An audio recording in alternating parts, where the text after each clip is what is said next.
अस्सलामुअलैकुम। आज हम पढ़ने जा रहे हैं कूलम्स लॉ का नेक्स्ट पार्ट, और इस नेक्स्ट पार्ट को भी हम लोगों ने दो कैटेगरीज़ में तकसीम कर दिया हुआ है। तो कूलम्स लॉ को थोड़ा सा हम लोग रिकॉल कर लेते हैं।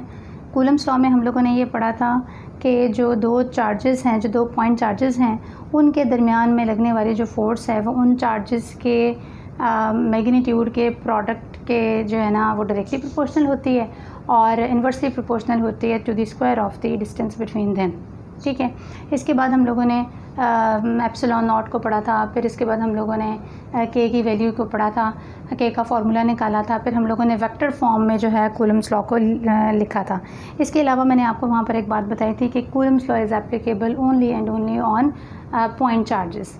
तो आज हम जो है इससे आगे चलते हैं, इसका सेकंड पार्ट पढ़ने जा रहे हैं। बेसिकली इस आर्टिकल के 3 हिस्से हैं। तो सेकंड पार्ट है Coulomb's force is a mutual force. Coulomb's force एक म्यूचुअल फोर्स है, या इसको Coulomb's law and Newton's third law भी कहा जा सकता है इस हिस्से को, या ये भी कहा जा सकता है कि Coulomb's law obeys Newton's third law.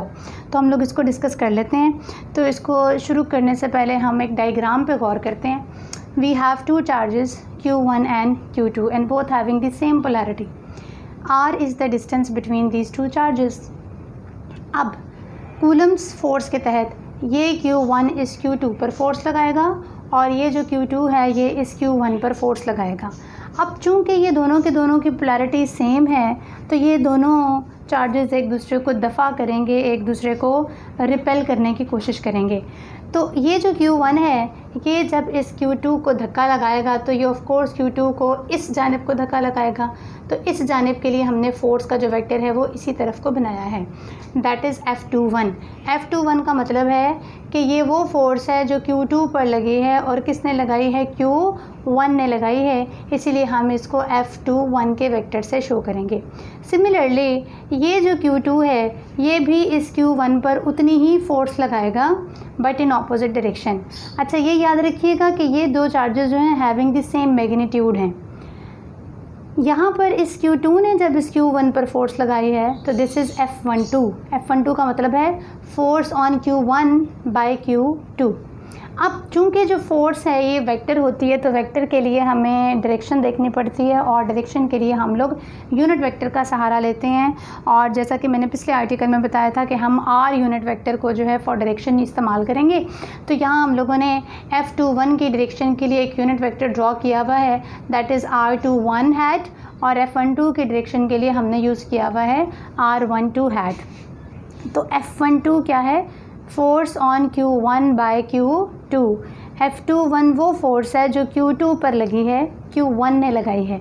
R12 unit vector है F12 का, जबकि R21 is the unit vector of F21। अब हम चलते हैं अपनी उस रिलेशन पर जो हम लोगों ने पिछले लेक्चर में, लास्ट लेक्चर में ड्राइव किया था, that is F is equal to K Q1 Q2 over R square R hat. This is that formula, this is Coulomb's law. इस कूलम्स लॉ के फार्मूले को आज हमने अपने आर्टिकल्स के रिलेटेड इन दो फोर्सेस के अकॉर्डिंगली मॉडिफाई कर देना है। यानी कि हमने ये फार्मूला 2 दफ़ा जो है वो लिखना है। एक दफ़ा हम इसको लिखेंगे सब्सक्रिप्ट F12 के साथ। जब हम इसको F12 के साथ लिखेंगे तो हमारे पास जो यूनिट वेक्टर है वो भी R12 लिखा जाएगा जो कि F12 का है। सिमिलरली हम यही फार्मूला दोबारा लिखेंगे फॉर फोर्स F21। F21 के लिए जब हम लिखेंगे तो हमारे पास यूनिट वेक्टर आ जाएगा R21। हमने इन दोनों इक्वेशंस को नाम दे दिया है, equation number 1 and equation number 2। अब न्यूटन का तीसरा लॉ क्या कहता है? न्यूटन का तीसरा लॉ ये कहता है कि दो फोर्सेस जो एक दूसरे पर लग रही हैं वो मैग्नीट्यूड में बराबर हैं और डायरेक्शन में ऑपोजिट होती हैं। यहाँ पर अब मसला ये है कि जो यूनिट वेक्टर्स हैं, दोनों यूनिट वेक्टर्स को यूनिट वेक्टर्स इसलिए कहा जाता है क्योंकि उनका जो मैग्नीट्यूड है वो 1 होता है। तो R12 का मैग्नीट्यूड भी 1 है, R21 का मैग्नीट्यूड भी 1 है। अगर आप और से देखेंगे तो these both have the opposite direction.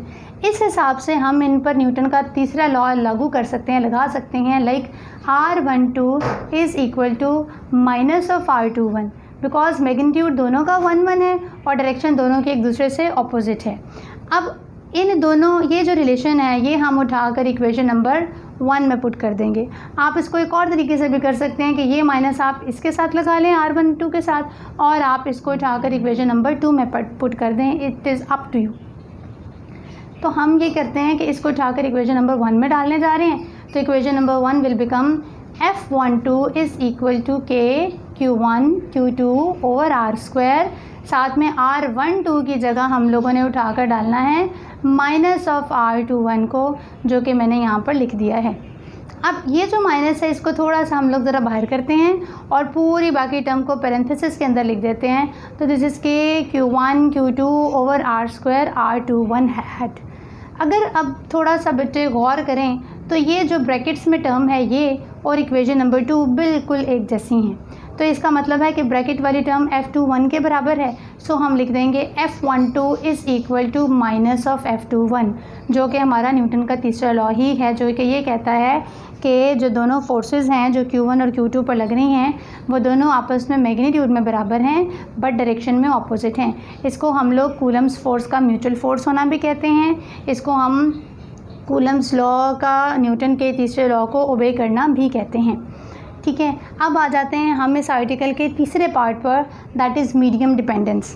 कि अगर चार्जेस के दरमियान में वैक्यूम ना हो, हम कुछ और रख दें तो फिर क्या होगा। तो याद रखें बेटे, अगर आप चार्जेस के दरमियान में कुछ भी रख देते हैं तो उस कुछ भी को हम बेसिकली डाइलेक्ट्रिक कहते हैं। अगर हम चार्जेस के दरमियान में कोई भी मीडियम ले लेते हैं, कोई भी ज़रिया डाल देते हैं, लेट्स सपोज़ पानी डाल दिया है, लेट्स सपोज़ बेंजीन डाल दिया है, लकड़ी डाल दी है, तो ये सारी चीज़ें जो चार्जेस के दरमियान में हमने रखी हैं, हम इन सब चीज़ों को डाइलेक्ट्रिक कहेंगे। और याद रखिए ये इंसुलेटर होता है। तो मीडियम डिपेंडेंस का मतलब है कि हमने इस पोर्शन में ये देखना है कि दो चार्जेस के दरमियान में जब वैक्यूम थी तो दोनों ने कितनी फ़ोर्स लगाई एक दूसरे के ऊपर, और अगर हम वो वैक्यूम को हटाकर कोई और चीज़ उनके दरमियान में प्लेस कर दें तो जो कूलम्बिक फ़ोर्स है वो क्या हो जाती है। कूलम्स फ़ोर्स को याद रखिए इलेक्ट्रोस्टैटिक फ़ोर्स भी कहा जाता है। तो we have to see that. तो सबसे पहले हम देखते हैं F, ये वो फ़ोर्स है जो वैक्यूम में लग रही है, 1/4 pi epsilon not Q1 Q2 by R²। ठीक है, this is the force in vacuum. अगर अब हमने ये फोर्स देखनी हो उसके लिए मीडियम के लिए, तो मीडियम के लिए हम क्या करें, आप ये करें कि F वैक्यूम के लिए आप छोटा सा सबस्क्रिप्ट वैक्यूम डाल दीजिए, और जब आपने मीडियम लिखना है यानी कि कोई भी आपने डाइलेक्ट्रिक इंसर्ट कर दिया है तो आप अब F के साथ सबस्क्रिप्ट में छोटा सा मीडियम का MED लिख देंगे। अब ये याद रखें बेटे, जिस तरह से वैक्यूम की परमिटिविटी होती है बिल्कुल इसी तरह से मीडियम की या डाइलेक्ट्रिक की भी परमिटिविटी होती है, और हम उसको रिलेटिव परमिटिविटी कहते हैं। उसको हम लोग आखिर में जाकर डिस्कस करेंगे। ठीक है, तो यानी कि अगर वैक्यूम किसी हद तक अलाउ कर सकता है दो चार्जेस को कि वो एक दूसरे पर फोर्स लगाएं, बिल्कुल इसी तरह से जब आप दो चार्जेस को किसी भी मीडियम के अंदर रख देंगे, किसी भी डाइलेक्ट्रिक के अंदर रख देंगे, तो वो डाइलेक्ट्रिक भी एक ख़ास हद तक अलाउ करेगा उन दोनों चार्जेस को कि वो एक दूसरे के ऊपर फोर्स लगाएं। तो वो जो हद उस डाइलेक्ट्रिक ने मुकर्रर की है, हम उस हद को रिलेटिव परमिटिविटी कहते हैं। और ये याद रखें, रिलेटिव परमिटिविटी की वैल्यू डिफरेंट डाइलेक्ट्रिक्स के लिए डिफरेंट है। ठीक है, तो F मीडियम की वैल्यू आ जाएगी 1/4 पाई एप्सिलॉन नॉट। ये epsilon R basically relative permittivity के लिए है, ये यहाँ पर आ जाएगा Q1 Q2 ओवर R²। अब हम ये करते हैं कि इस वाली इक्वेशन में से 1/εr को थोड़ा सा बाहर रखते हैं और ब्रैकेट्स के अंदर हम बाकी सारा फार्मूला लिख देंगे 1/4 pi epsilon not Q1 Q2 over R²। अच्छा, ये याद रखिएगा कि मीडियम डिपेंडेंस में मैंने डायरेक्शन को इन्वॉल्व नहीं किया, I have taken only the magnitude of the forces. अब यहाँ से अगर आप गौर करें तो ब्रैकेट्स के अंदर वाली सारा फार्मूला जो है वो F वैक्यूम के बराबर है। तो इसका मतलब है कि हम यहाँ पर लिख सकते हैं F medium is equal to F vacuum over epsilon R। तो यहाँ से हम लोगों को जो है एक आइडिया मिल जाता है। इसका मतलब ये है डिवाइड करने से चीज़ें छोटी हो जाती हैं। तो इट मीन्स कि जब आप डाइलेक्ट्रिक मटेरियल या डाइलेक्ट्रिक इंसर्ट कर देते हैं दो चार्जेस के दरमियान में, तो जो फोर्स होगी वो रिड्यूस हो जाती है bye a factor of 1/εr। ठीक है, इसका मतलब है कि वैक्यूम में जो फोर्स होगी चार्जेस के दरमियान वो ज़्यादा होगी, और डाइलेक्ट्रिक के इंसर्ट कर देने से जो चार्जेस के दरमियान की फ़ोर्स है वो कम हो जाएगी। ठीक है, यहाँ से हम लोग इस एप्सिलॉन आर को, जिसे आप रिलेटिव परमिटिविटी कहते हैं या इसका एक और नाम भी है डाइलेक्ट्रिक कांस्टेंट, इसको डिफ़ाइन कर सकते हैं। तो this is F vacuum over F medium. इसका मतलब कि ये रेशो है।